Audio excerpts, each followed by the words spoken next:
Booper duper. So this is the Nerf Fergusen Industries E11. Let's take a look at it. So, for those of you who are wondering how the E11 works, before we get into the actual design of the final blaster, yes, I'm using a software that was discontinued about 6 years ago because it was so bad. But this is, when I designed it, this thing was still working. And how it works is that when this thing rotates about this square axis, which is where that gearbox motor is that you saw, it'll rotate this peg about that axis, so that as it rotates, it'll push the rod forward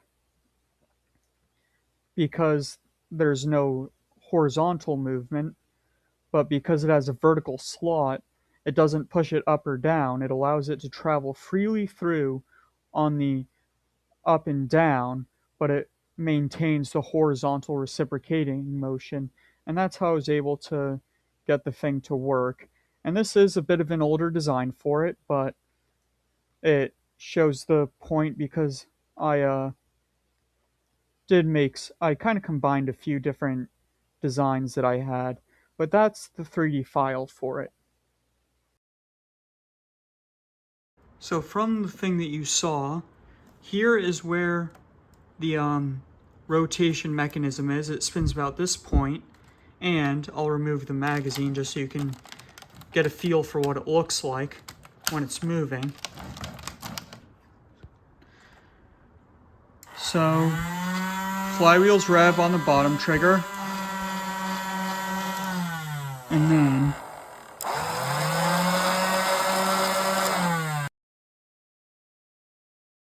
then when it comes to the performance of the blaster, let's hope it works.